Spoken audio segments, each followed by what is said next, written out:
Mais uma vez, boa noite a todos e boa noite aos nossos irmãos que nos seguem. E em particular hoje, um abraço ao nosso irmão Eloy, a Catalina, que é uma coisa mais linda deste mundo, que hoje a gente pôde vê-la. Eu tive esse privilégio, mas espero que venham fotografias dela para os irmãos também poderem partilhar. A Graciela, o pai da Graciela, o Gutierrez, e a Graciela, que é a mãe, tem o mesmo nome da Graciela. Um abraço muito forte para eles. E desde já, Eloy, para ti um grande abraço. Estivemos um bocadinho juntos, mas um abraço muito forte para ti. E vamos continuar em oração e temos orado por vocês. Um abraço ao Cristóvão, aos nossos jovens lá no Lubango, também oramos por vocês. O nosso irmão Benjamin, o nosso irmão Alberto, a nossa irmã Filomena, que está em Inglaterra, a nossa irmã Filomena, que também está no Norte. Tantos, um abraço muito grande para eles. A nossa hora vai avançada, então vamos dar início ao estudo. E estamos na carta aos Colossenses, capítulo 2, e não vamos ler o capítulo todo, vamos ler a partir do versículo 4 até ao versículo 23. Também não é muito. E vamos então ler a palavra do nosso Deus.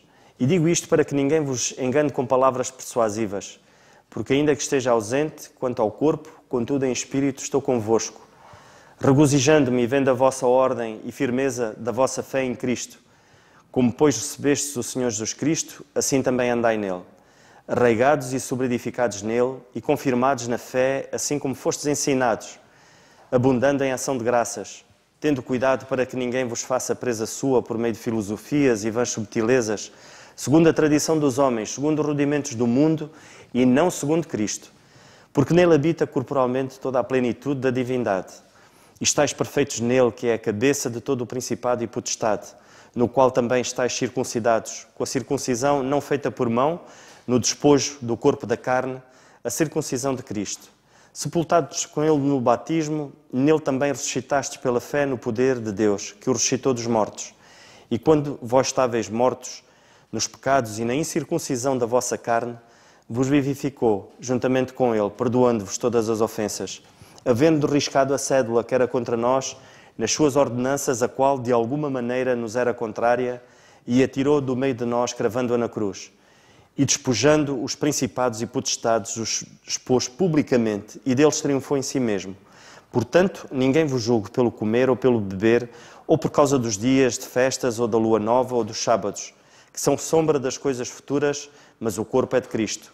Ninguém vos domina seu belo prazer, com pretexto de humildade e culto dos anjos, metendo-se em coisas que não viu, estando em debalde, enxado na sua carnal compreensão, e não ligado à cabeça, da qual todo o corpo, provido e organizado pelas juntas e ligaduras, vai crescendo em aumento de Deus. Se, pois, estáis mortos com Cristo, quanto aos rudimentos do mundo, porque vos carregam ainda de ordenanças, como se vivesses no mundo, tais como não toques, não proves, não manuseis, as quais coisas todas perecem pelo uso segundo os preceitos e doutrinas dos homens, as quais têm, na verdade, alguma aparência de sabedoria, em devoção voluntária, humildade e em disciplina do corpo, mas não são de valor algum, senão para a satisfação da carne. E foi a leitura da palavra de Deus. Vamos ouvir o nosso irmão Alberto. Certo, Dário? Vamos então ouvi-lo. Graças a Deus por mais esta reunião de comunhão, oração e estudo bíblico. Agradeço a cada irmão que compartilha este pensamento comigo. Louvo ao Senhor por cada um que se interessa em adorar o Senhor através das Escrituras. Na verdade, caminhamos juntos e, olhando o site da iqc.pt, encontramos tesouros bíblicos que nos ajudam a compreender o texto. Colossenses 2, verso 15. Despojando os principados e potestades, os expôs publicamente e deles triunfou em si mesmos. O que queremos destacar aqui é a vitória de Cristo na cruz do Calvário. Já vimos no verso 14, quando ele venceu e cravou a lei na cruz do Calvário. Agora ele está, além de triunfando sobre o pecado, sobre a lei, Ele está derrotando o inimigo de nossas almas, Satanás. E é a cruz do Calvário, revelada por Jesus Cristo já na glória ao apóstolo Paulo, que traz a mensagem da graça, o mistério, que deixa Satanás completamente desesperado por sua humilhação e derrota. A cruz do Calvário aparentemente parecia ser o grande trunfo de Satanás, derrotando assim Jesus Cristo, Filho de Deus. Mas Jesus, quando falava sobre a sua missão e sobre a sua ida até a cruz do Calvário, ele sempre destacou, como João 12, no verso 31, agora é o juízo deste mundo, agora será expulso o príncipe deste mundo. Aqui está o objetivo de Cristo Jesus ao subir naquela cruz. Vamos destacar as 3 vitórias de Jesus lá na cruz. A primeira grande vitória, já vimos no verso 14, agora no verso 15, vamos ver que ele despojou os principados e potestades, derrotando Satanás e seu exército, aniquilando qualquer de suas armas e artimanhas. Em Cristo, nós estamos livres dos ardis de Satanás, das artimanhas, das investidas do inimigo, se estivermos em Cristo. Porém, se confiarmos na carne, na nossa arrogância e orgulho, como Pedro fez lá em Lucas 22, no verso 31, quando Satanás pediu a Jesus para peneirar os seus discípulos, porque eles estavam confiantes em si mesmo, na carne, e não em Cristo Jesus. A segunda grande vitória de Jesus lá na cruz, além de despojar os principados e potestades, diz o texto que publicamente os expôs ao desprezo, como diz algumas versões, mostrando claramente a dissimulação, a abjeção de Satanás, a torpeza de Satanás. Em sua morte, ressurreição e ascensão, Cristo vindicou a vitória a Deus e venceu o diabo. O último termo para destacar a vitória de Cristo na cruz é o triunfou deles. Paulo faz aqui uma alusão às conquistas romanas e seus generais, quando iam à guerra, conquistavam novos territórios e traziam cativos seus inimigos e os despojos daquelas cidades vencidas. E um grande desfile era preparado para homenagear aquele general vitorioso. E esta é a figura que Paulo traz à mente dos seus leitores. Cristo triunfou. Efésios 4, no verso 8, diz que ele levou cativo o cativeiro. Exatamente esta figura de vitória, levando aqueles que são seus para estar lá no céu, junto com ele. O nosso Senhor precisou apresentar-se ao templo que estava nos céus. E ali precisava, então, apresentar no propiciatório o seu próprio corpo glorificado, agora sem sangue, para mostrar exatamente a figura do Antigo Testamento que os sacerdotes de Israel muitas vezes praticavam, entrando uma vez por ano no Santo dos Santos, apresentando sangue de bodes, de carneiros, os sacrifícios, em cima daquela tampa onde estava a Arca da Aliança. Essa tampa chama-se propiciatório. E uma vez por ano o sumo sacerdote colocava o sangue daquele sacrifício para expiar o pecado do povo do Antigo Testamento. Expiar é cobrir. Porém, o Senhor Jesus, ele entrou no tabernáculo celestial e, de uma vez só, ele se apresentou a esse propiciatório, conquistando, sim, a vitória cabal, derrotando e humilhando Satanás. Para chegar lá, ele precisou passar pelo principado e potestades dos ares, e assim conquistar, como o Senhor que ele é, toda a vitória a nós.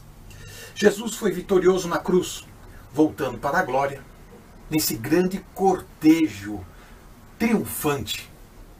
Não precisamos ter mais medo das investidas de Satanás. Sim, devemos ter cuidado em não confiar na carne, não confiar na nossa própria intuição, e sim confiar em Cristo Jesus. Somos mais vencedores quando estamos em Cristo Jesus. Amém.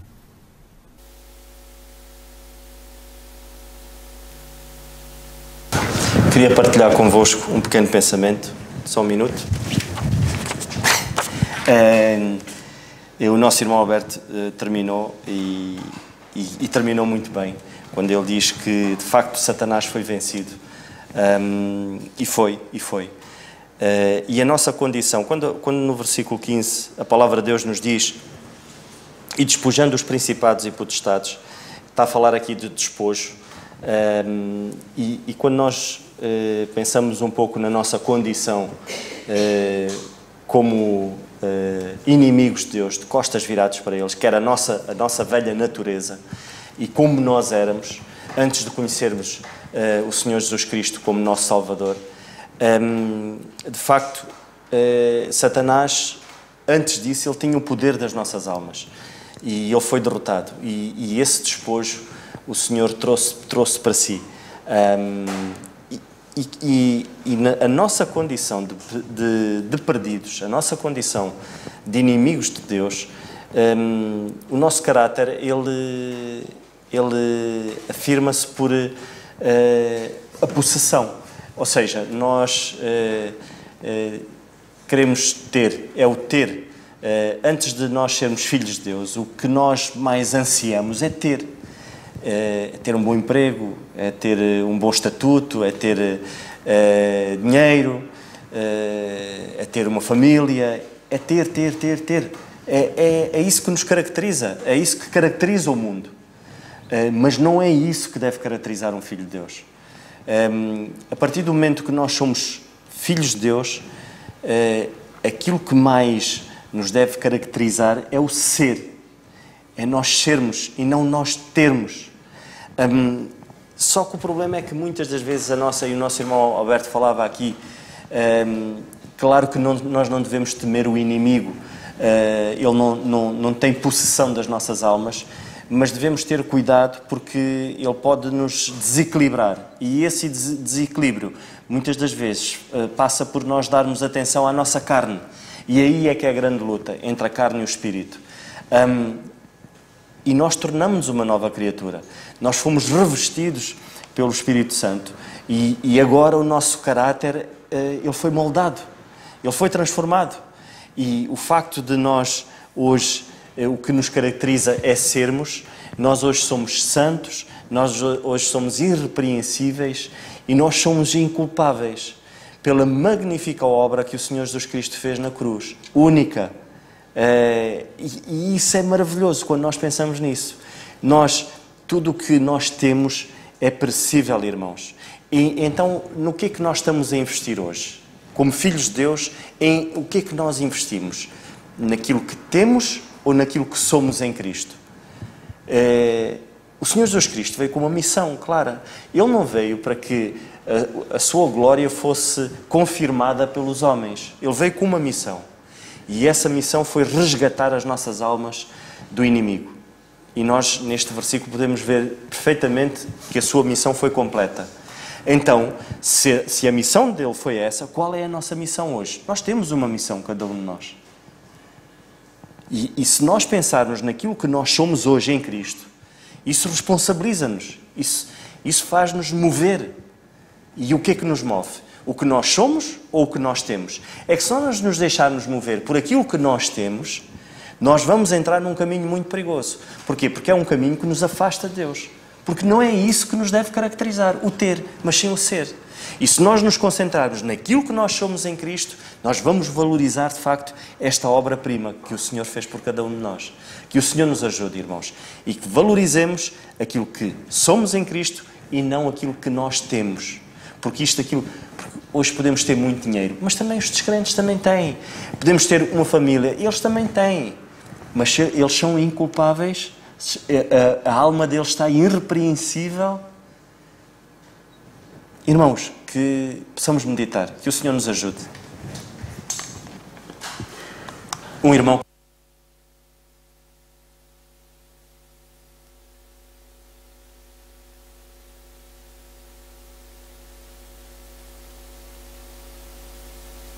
É só um pensamento rápido, ainda em relação aqui ao despojo. De facto, isto é uma linguagem, de certa forma, da guerra, porque se nós lermos na história de Israel, em relação às conquistas que eles obtinham sobre alguns povos, era-lhes permitido trazer o despojo, não é? E normalmente, quando traziam o despojo, traziam o melhor que havia daquele povo que era, de facto, vencido. Ou as riquezas, ou as pessoas. Portanto, traziam aquilo que fazia parte do outro povo e que, de facto, era o melhor que realmente tinham. Mas também havia situações em que o Senhor disse para não trazerem despojo, para não trazerem nada, que não trouxessem coisa alguma, nem pessoas, nem nada. E houve quem desobedecesse.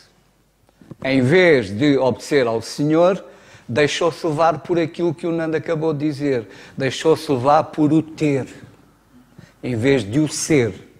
Nós conhecemos certamente a história de Acã. Onde é que estás? Desculpem lá. Em Josué, no capítulo 7, em que Israel é derrotado e perguntam porquê é que isto aconteceu. E então, no fundo, chegará à conclusão que no versículo 20 diz: e respondeu Acã Josué e disse: verdadeiramente pequei contra o Senhor Deus de Israel e fiz assim e assim. Quando vi entre os despojos uma boa capa babilónica e 200 ciclos de prata e uma cunha de ouro do peso de 50 ciclos, cubicei-os, tomei-os e eis que estão escondidos na terra no meio da minha tenda e a prata debaixo dela. Então Josué enviou mensageiros que foram correndo à tenda e eis que tudo estava escondido na sua tenda e a prata debaixo da tenda. Portanto, tomou para si, cobiçou o despojo que o Senhor havia dito para não trazer. A consequência foi, conhecemos certamente a história, toda a família dele morreu, trouxe derrota para Israel e, de facto, irmãos, por vezes nós podemos tomar coisas, trazê-las para a nossa própria casa, que podem prejudicar muito a nossa família, a nossa casa e também a igreja. Aquilo que nós fazemos, as atitudes que tomamos, aquilo que de facto tomamos para nós, muitas vezes, pode trazer prejuízo não só para nós, pela ganância de ter, pela ganância de possuir algo que não nos vai trazer nada de bom, antes, pelo contrário, vai trazer problemas graves à nossa família e pode trazer problemas graves à própria igreja. Por isso, irmãos, que de facto o Senhor nos ajude, de facto, a sermos verdadeiros filhos de Deus e a desejarmos, de facto, aquilo que vem do Senhor. Ainda no domingo eu falava, fui a Correios, e falava no Salmo 24, que diz de buscar. De facto, esta é a geração que busca a presença do Senhor. Que sejamos verdadeiramente esta geração. A geração que busca. Mas não é busca as coisas deste mundo. Buscai as coisas que são de cima e não das que são de baixo. Buscai, de facto, as coisas que são de cima. São essas que nos elevam e que nos aproximam, de facto, do Senhor e nos fazem ser verdadeiros filhos de Deus, verdadeiros servos do Senhor e bons servos da Igreja. Portanto, irmãos, não esqueçamos isto. Os atos que praticamos, as coisas que fazemos, podem prejudicar cada um de nós, individualmente, na família, mas podem também prejudicar e muito a Igreja. Que o Senhor nos ajude.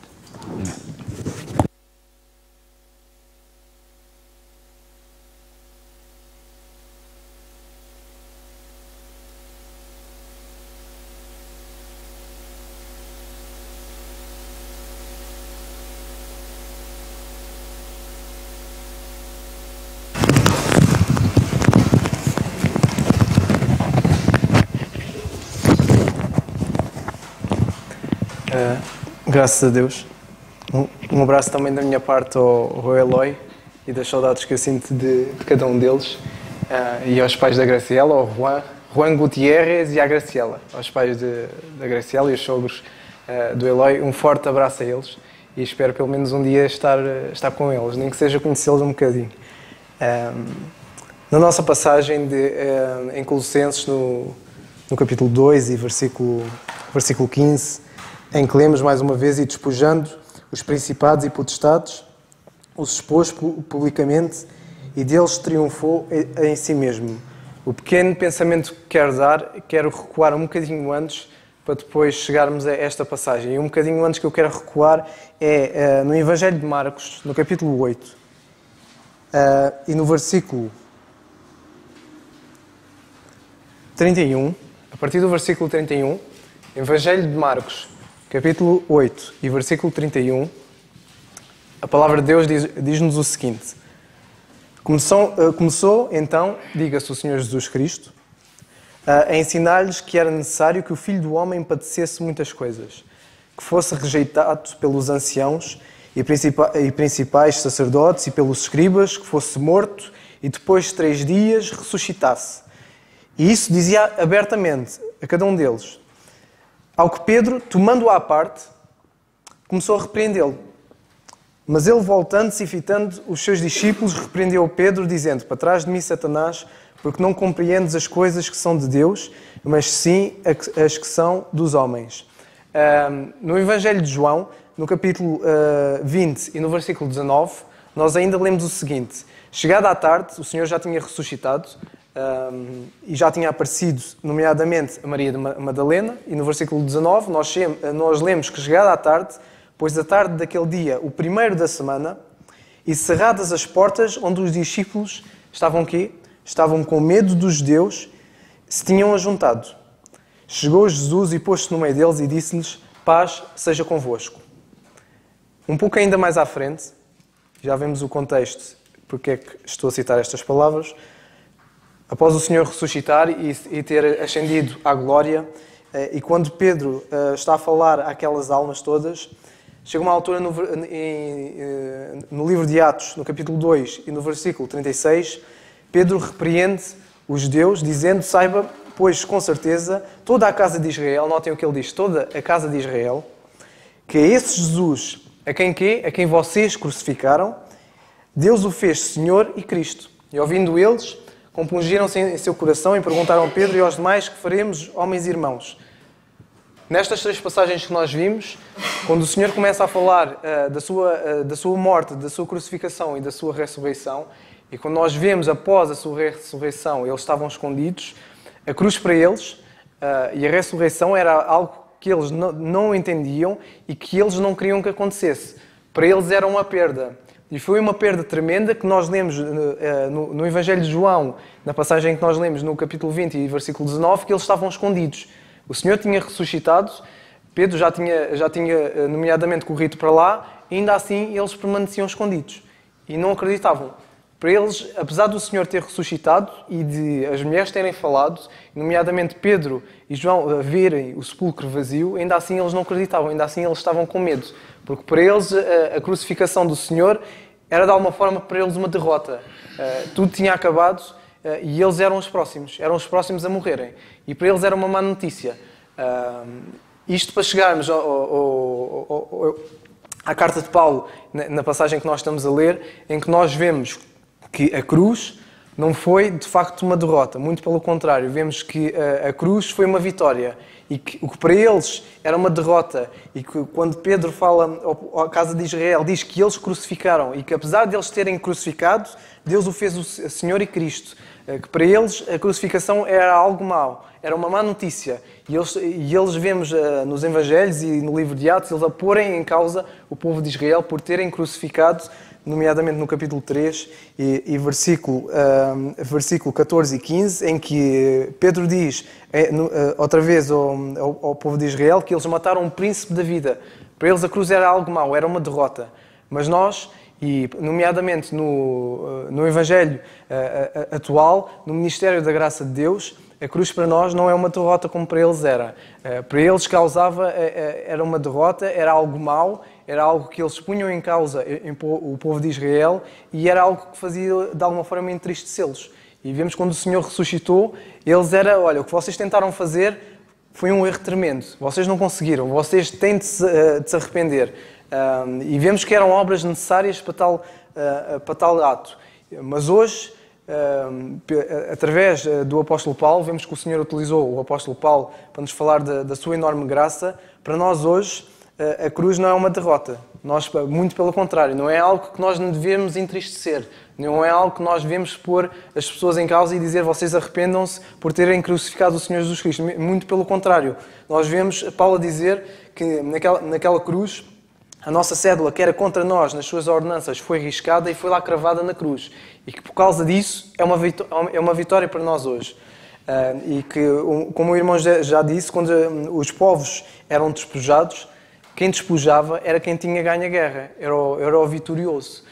E todo o contexto deste versículo mostra-nos que, de facto, a cruz foi uma vitória, foi um triunfo. Foi algo bom, foi algo tão fantástico que nós devemos estar alegres por isso, porque na cruz, e através da crucificação e ressurreição do Senhor Jesus Cristo, houve ali um triunfo, houve ali uma vitória. Ele venceu a morte. E por causa disso, e nós hoje, ao confiarmos dele, não precisamos estar tristes com isto. Muito pelo contrário, nem com a morte dele, nem quando nós morrermos. E para nós hoje, o morrer é de facto estar com Cristo, como Paulo dizia. O morrer era um ganho, e é para nós um ganho, é um triunfo. E de facto, esta certeza que o Senhor nos dá através do apóstolo Paulo, que seja algo com que nós nos consolemos, estejamos consolados com isto. Que de facto a cruz e a morte hoje não é algo mau, muito pelo contrário. As pessoas hoje vêm, e nomeadamente ouvi de colegas meus, de uma colega que teve um cancro e nomeadamente acabou por falecer, teve um cancro no esófago e depois espalhou-se para o estômago e passou bastante mal até à morte e andava tudo triste porque ela tinha falecido. Nós, pelo contrário, nós até devemos ficar contentes quando nós partimos, porque quando nós partimos, a vitória vai ser um triunfo para nós, porque nós vamos estar com o Senhor. E nós, quer queiramos ou não, as pessoas hoje, e todos nós, vamos morrer de alguma coisa.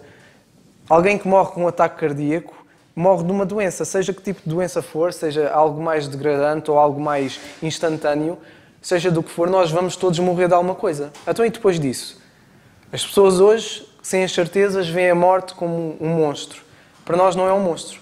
Para nós, muito pelo contrário. Para nós é uma vitória, é um triunfo. Porque nós sabemos e temos a profunda convicção de para onde é que nós vamos quando morrermos. E estamos preparados para isso. Porque a morte já passou. É uma vitória nossa. E uma vitória que foi conseguida e foi-nos dada através do Senhor Jesus Cristo na cruz. E é algo que nós devemos estar contentes e devemos mostrar e dar estas convicções às pessoas. Porque há muita gente que ainda está iludida e há muita gente que não quer falar nisso. Se eu falar a colegas da minha idade, olha, se tu morres hoje, para onde é que vais? Eles nem querem ouvir falar disso. Olha, tu não falas nisso. Dizem logo, querem logo desviar a conversa. Mas nós não só devemos estar seguros em nós mesmos, através da palavra de Deus, como também devemos mostrar esta certeza hoje. Que nós, através da palavra do Senhor, de facto vejamos que a cruz, ao contrário dos apóstolos, não era algo de motivo de repreensão, nem era motivo de perda ou deles ficarem tristes, pelo contrário. A cruz hoje, o Senhor mostra-nos que é uma vitória e é um triunfo. É algo que nós devemos regozijar-nos, porque de facto Ele triunfou tudo isto e todos os nossos pecados, este maior problema que nós temos, que é o nosso pecado, que as pessoas, e muitas vezes pensamos que alguém morre por causa de uma doença física, mas a maior doença que nós poderíamos ter é o nosso pecado. E nós vemos que o Senhor, os pecados, tudo isso foi cravado lá na cruz e que hoje nós podemos estar descansados no Senhor. Que o Senhor nos ajude e que possamos estar consolados de facto com a sua palavra e de facto mostrar estas certezas aos outros e dar não só esperança, mas também certezas acerca da vida além da morte. Que o Senhor nos ajude. Mais alguém?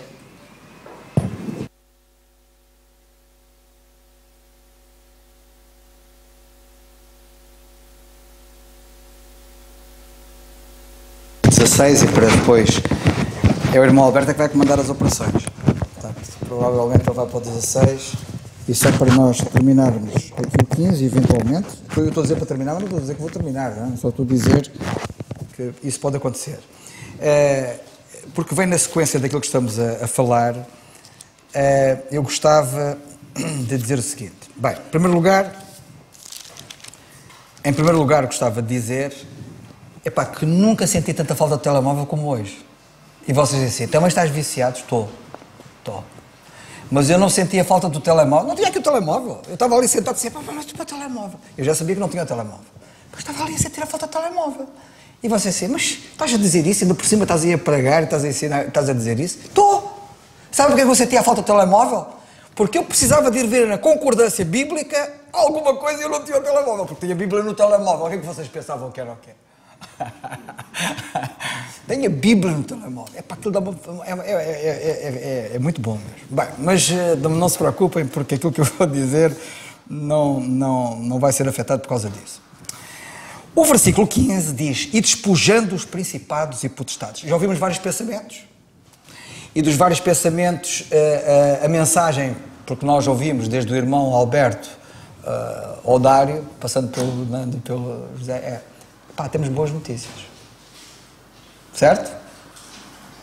Mas agora tome atenção ao seguinte. O versículo 15 diz assim, despojando os principados. Sabem que a palavra no grego, esta palavra despojando, também significa desarmando. O diabo foi desarmado. Isto é muito importante. Não está só apenas em causa os chamados despojos que foram tirados, mas despojando significa desarmando. E o diabo foi desarmado na cruz. É muito importante nós termos esta noção, porque isso é que nos dá uma grande paz e um grande descanso. Quantas pessoas vivem angustiadas? Podia lembrar-me do Lutero, por exemplo, que um dia estava no escritório dele a ser fustigado na sua mente com pensamentos de que tu fizeste isto e tu fizeste aquilo e aquilo parecia uma batalha ali na cabeça dele e tu fizeste aquilo e fizeste aquilo outro. E vocês, não sei se recordam disso, mas penso que foi ele que fez isso. Pegou no tinteiro que tinha em cima da secretária, tirou com ela à parede, dizem, não sei se foi verdade ou não, mas foi o que eu ouvi dizer, penso que foi o Lutero. Atirou com o tinteiro à parede e disse, e agora escreve aí, ó diabo, tens mais alguma coisa para acusar que eu fiz? Agora escreve aí por baixo. E o sangue de Jesus Cristo me purifica todo o pecado. Isto é fantástico. É muito importante nós termos a noção de que somos vencedores, face à obra do Senhor. Aliás, nós não somos vencedores, nós somos mais do que vencedores. Porque o vencedor foi Ele. E nós temos uma vitória, que foi Ele que nos ganhou e que nos torna mais do que vencedores. Eu já uma vez dei uma ilustração que foi um grande boxer, campeão do mundo, que ele bateu-se lá no ringue, né? E quando chegou ao fim, ganhou. E veio o indivíduo trazer o cheque, sabem que eles ganham muito dinheiro a jogar boxe. Trouxe o cheque e ele chamou a mulher. A mulher vai lá e disse, toma lá o cheque. Quem levou os murros foi ele. Quem ganhou foi ele. Quem levou os murros foi ele. Mas quem levou o cheque foi a mulher. ela não foi a vencedora, ela foi mais do que vencedora. Estão a ver a ideia? O Senhor Jesus Cristo fez isto connosco. Ele é que foi à cruz, ele é que sofreu, ele é que padeceu, ele ganhou a vitória e chamou-nos. Tenho aqui uma vitória para vocês. E é muito importante termos isto. Mas ele desarmou. E este desarmar é muito importante. Eu já aqui há bastante tempo, provavelmente, eu penso que também falei nisso aqui, não sei se falei aqui, se não, pelo menos, eu sei que no Norte, uma vez a pregar, falei lá nisso, eu não sei se falei ou não. Uma vez um pai ia com a filha de carro, iam no campo, parecíamos nós hoje a irmos no passeio, assim pelo meio campestre. E esqueci-me de dizer que mando um grande abraço para esse pessoal todo. Eu também quero mandar um abraço para essa gente toda, a todos aí sem exceção. Mas eu pelo campo de carro, uma carrinha, e o pai e a filha. Nisto de repente, entra dentro da cabine do carro uma abelha. Entrou uma abelha, a miúda entrou em pânico. Em pânico, com a abelha dentro do carro, e o pai percebia porque ela estava em pânico, porque ela, ainda por cima, tinha uma alergia a uma picadela de abelha e ela podia morrer. E então, o que é que o pai faz? O pai e apanhou a abelha com a mão. Apanhou a abelha com a mão e depois, logo a seguir, abre a mão e vai a abelha outra vez. E a filha... E o pai estacionou o carro. Estacionou o carro e disse, filha, fica tranquila. E a abelha lá, fica tranquila. Estás a ver aqui a minha mão? E mostrou-lhe a mão. E a mão tinha a ferradela da abelha. O ferrão da abelha estava na mão do pai. E disse, a abelha já não constitui perigo nenhum, porque o ferrão está aqui. Ela agora pode andar aqui, está desarmada. A abelha ficou desarmada. Não sei se vocês sabem disso, mas uma abelha depois de ferrar já não ferra mais ninguém. Ela ficou desarmada. E eu quero chamar a vossa atenção para isto, porque o apóstolo Paulo, na carta aos Coríntios, no capítulo 15, e eu quero que vocês leiam o capítulo 15 da carta aos Coríntios, e ele diz assim, versículos 55 e 56, em tom de vitória, ele canta e diz, exclama em tom de vitória, onde está, ó morte, o teu aguilhão, o teu ferrão? Sabem que este aguilhão aqui é o ferrão, é o aguilhão. Onde está, ó morte, o teu aguilhão? Onde está o inferno, a tua vitória? Vocês vão ver como é que a vitória foi total, da obra que Cristo fez na cruz. Ora, o aguilhão da morte é o pecado, o ferrão. É o pecado. O ferrão, sabem que o ferrão, o aguilhão, diz aqui a passagem, o aguilhão da morte. Porque este aguilhão, este ferrão, gera morte. E o que é que gera a morte? É o pecado. O salário do pecado é a morte. E o pecado, não é? Como lemos aqui assim, o aguilhão da morte é o pecado. O pecado, quando ferra numa pessoa, traz a morte. E o que eu quero chamar a vossa atenção para o facto de que o Senhor Jesus Cristo, na cruz do Calvário, desarmou completamente Satanás. Ele agora já não constitui ameaça nenhuma. É muito importante que o crente no Senhor Jesus Cristo perceba que o diabo está desarmado. Ele não tem arma nenhuma contra nós. Onde está? Onde está? Onde é que está o aguilhão? E eu queria chamar a vossa atenção, isto é um assunto muito profundo, e mereceria certamente uma análise cuidada, mais aprofundada. Mas eu quero chamar a vossa atenção para dois aspectos. O primeiro é a questão do pecado. Porque o pecado ferra e gera a morte. E eu quero vos dizer duas coisas em que o diabo se enganou. Ele pensava que, como o nosso irmão Nando disse há bocado, ele pensava que ia ter uma grande vitória e ele enganou-se porque ele teve uma grande derrota. E o problema dele, ele falhou em muita coisa, mas houve dois pormenores que ele falhou que foram os seguintes. O primeiro foi o pecado ter ido ferrar na santidade total e absoluta. Ficou quinado, porque a santidade de Cristo é perfeita. O segundo erro foi a morte ter ido beber a vida. A morte morreu. A morte morreu ao beber vida. A vida na sua plenitude, a vida na sua coisa. E eu queria chamar a vossa atenção para isto, porque na carta aos Colossenses, no capítulo 2, eu não tenho tempo para... Isto merece reflexão da nossa parte, se vocês quiserem, pensem no assunto, meditem no assunto. Há aqui um pormenor que eu não disse, que é o seguinte: o diabo está desarmado, mas o Senhor armou-nos. O crente não tem necessidade de estar com medo de nada. Ainda hoje eu falava com uma irmã em particular, à parte, e dizia: irmã, a irmã não deve ter receio de nada. Não tenha receio de nada. Porque deve confiar no Senhor. E uma das coisas, isto é por muitas razões, mas uma das razões é que o diabo está desarmado. Não temos que ter medo de nada, nem da morte. E o Senhor armou-nos. Aliás, eu recomendo que vocês, e desafio-vos para vocês pegarem na Bíblia, pegarem uma concordante, pegarem no telemóvel. Se não têm a Bíblia no telemóvel, já lá devia estar. Peguem no telemóvel com a Bíblia lá e vão lá à pesquisa, no programa da Bíblia, e procurem armas. Armas. E nas epístolas de Paulo, vocês leiam o que é que a Bíblia fala sobre armas. E vocês vão ver as armas com que o Senhor nos armou. Isto, para além de toda a armadura do crente que temos em Efésios no capítulo 6, nós temos também as armas de justiça à esquerda e à direita. Nós temos uma série de armas que é uma coisa impressionante. Nós temos armas, nós estamos armados. Se há alguém que está armado, é o crente. O diabo está desarmado. O diabo tem aquela figura sinistra, que muita gente tem muito receio, e ele não... É aquela abelha que anda ali a mover-se, faz muito chinfrim, muito barulho, e toda a gente sabe que a abelha está desarmado. Pode pousar, não morde, aquilo não faz nada. Ao crente, zero, não faz nada. Mas para terminar, e é o desafio que eu faço para vocês pensarem nestes pormenores que eu acabei de citar, o versículo 15 diz assim, despojando, portanto desarmando, entenda-se, os principados e potestades, os expôs publicamente, não é?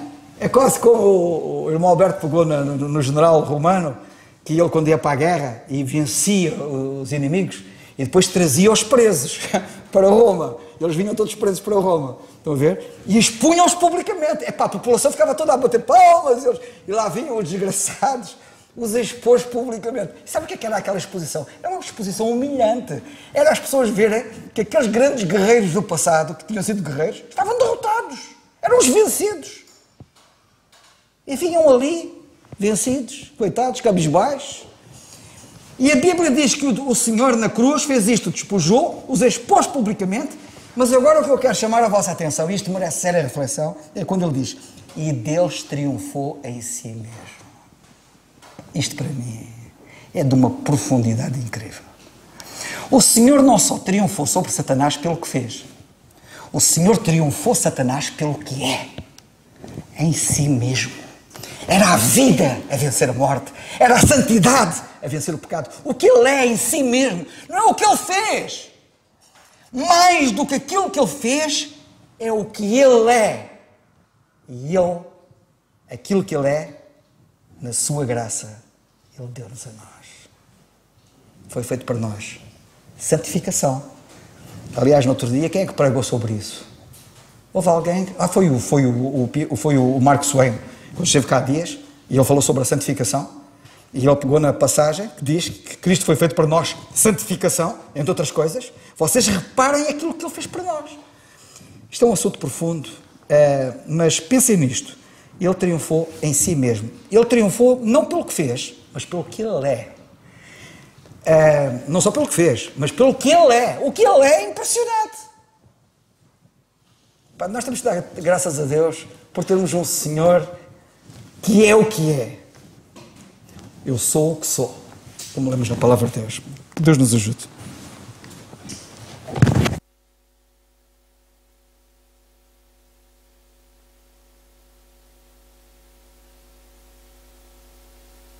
Vamos ficar de pé, irmãos, e vamos terminar com a oração. Senhor nosso bendito e amado Pai, nós queremos te dar graças, Senhor, porque de facto, como é bom hoje estarmos na posição que estamos em Cristo, Senhor. E nós te agradecemos por isso. Te agradecemos por aquilo que hoje somos, Pai. Te agradecemos pela conquista maravilhosa ali na cruz, Senhor. Certamente só iremos entender a plenitude, Senhor, quando chegarmos à Tua presença, Pai. A nossa mente agora não consegue atingir, Senhor, porque é uma mente minada, Senhor, e não perfeita. Mas, ó Pai, nós te agradecemos, porque a nossa posição, ela sim, está perfeita, porque o Senhor Jesus Cristo fez tudo, Pai. Te agradecemos mais uma vez por aquilo que Tu fazes por cada um de nós, Senhor. Mas acima de tudo, te queremos agradecer por aquilo que tens feito em nós. Ó Pai, que Tu possas conduzir cada filho Teu, Senhor, sabendo das lutas, sabendo das tribulações, Pai, mas que Tu possas cuidar. E nós te agradecemos esta noite pela Tua palavra, por aquilo que ouvimos, ó Pai, e ainda te rogando, Senhor, pelas necessidades, Senhor, que falávamos contigo antes do culto de estudo, Pai, que Tu possas cuidar, Senhor, e cuida dos Teus filhos, Senhor, que de uma maneira ou de outra padecem, Senhor, por várias dificuldades, mas nós te agradecemos, porque a Tua graça, Senhor, nos é o suficiente, Pai, porque é maravilhoso, quando nós vemos à nossa volta as circunstâncias não sendo as melhores, mas a paz, Senhor, e a serenidade que Tu nos dás é algo que não se consegue explicar por palavras, Pai, mas nós te agradecemos, tudo isto, te continuando a rogar, Senhor, que nos possas conduzir durante o resto da semana. No nome do Teu Filho, o nosso Senhor Jesus Cristo. Amém. Irmãos do culto.